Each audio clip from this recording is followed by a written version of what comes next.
Aproximando-se dele, disse: Senhor, até quantas vezes pecará meu irmão contra mim e eu lhe perdoarei?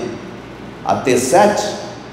Jesus lhe disse: não te digo que até 7, mas até 70 vezes 7. Só até aqui. Eu quero falar nesta noite, como eu disse, sobre o poder do perdão. Jesus, no capítulo 18, Jesus disse que nós devemos ser como uma criança. Uma criança não tem dificuldade de perdoar. Uma criança é pura, é sincera. E o próprio Jesus disse que das crianças é que sai o verdadeiro louvor, sai verdade da boca das crianças. E Jesus falou que era impossível não acontecer também os escândalos. Jesus disse que iria acontecer os escândalos. Você sempre vai ouvir falar sobre os escândalos na igreja: mulher mandando matar o marido, o filho matando o pai, filho de pastor gay, filho de obreiro prostituta. Você sempre vai ouvir falar sobre escândalo. Sempre vai ter escândalo, porque Jesus disse que é impossível isso não acontecer. Sempre vai acontecer. Mas ele disse que ai daquele que trouxer o escândalo. Essa palavra quer dizer maldição. Maldito aquele que trouxer o escândalo. E Jesus falou que veio salvar os perdidos. Então os perdidos têm a possibilidade de ser salvos. Todo perdido tem uma esperança de ser salvo. E Jesus falou também neste capítulo que tem algumas ovelhas que se perdem, e o pastor tem que buscar essas ovelhas. Tem ovelhas perdidas, sem destino, sem uma direção, que precisa ser trazido de volta. E em seguida Jesus falou sobre o perdão, algo interessante, e algumas considerações sobre o perdão. Primeiro, todo cristão é obrigado a liberar perdão. Se aquela pessoa se diz ser um cristão, ele é obrigado a liberar o perdão. Não é obrigado a conviver, diferente, mas é obrigado a perdoar. Conviver, ele não é obrigado. Sentar à mesa, ele não é obrigado. Andar lado a lado, ele não é obrigado. Viver no mesmo lugar, ele não é obrigado.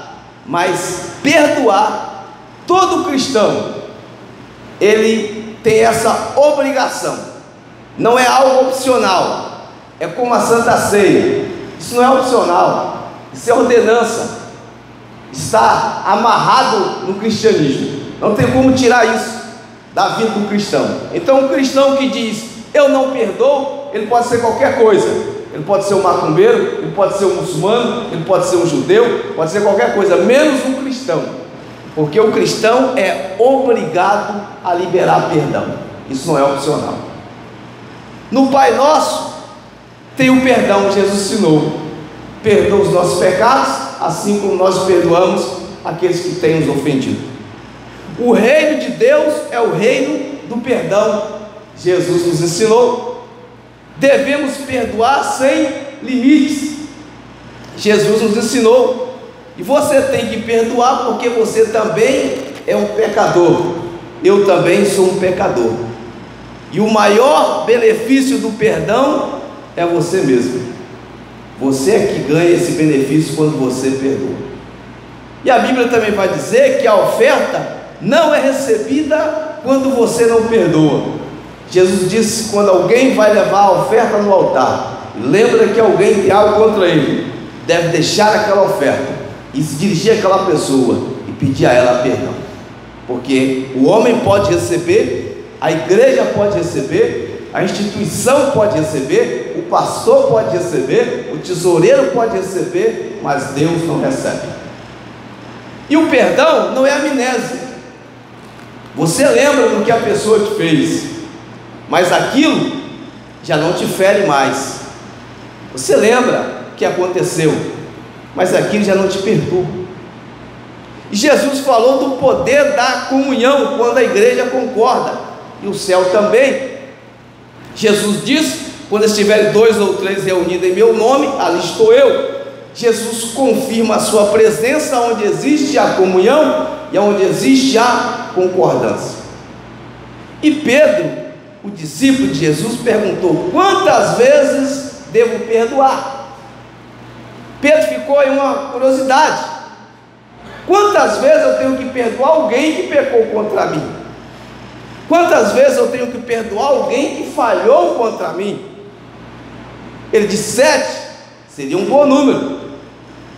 Mas Jesus disse 70 vezes 7, que chegaria um número aí de 490 vezes, mas isso é um número simbólico, e o perdão é muito mais do que isso. E em Mateus capítulo 18, verso 23, diz que existe um tempo que os servos de Deus terão que prestar contas a Deus. Todos nós um dia vamos ter que prestar conta a Deus. Vai chegar esse dia. E a Bíblia diz que um servo do rei lhe devia 10.000 talentos. Alguns comentaristas dizem que essa dívida, para ele pagar, ele teria que trabalhar 164.000 anos de serviço para conseguir pagar essa dívida. O que Jesus está querendo dizer, de ensinar, é que essa dívida era impagável. Ninguém vive esse tempo, ninguém vive esses anos todos para pagar essa dívida, ninguém vive esse tempo todo. O que Jesus estava mostrando nessa parábola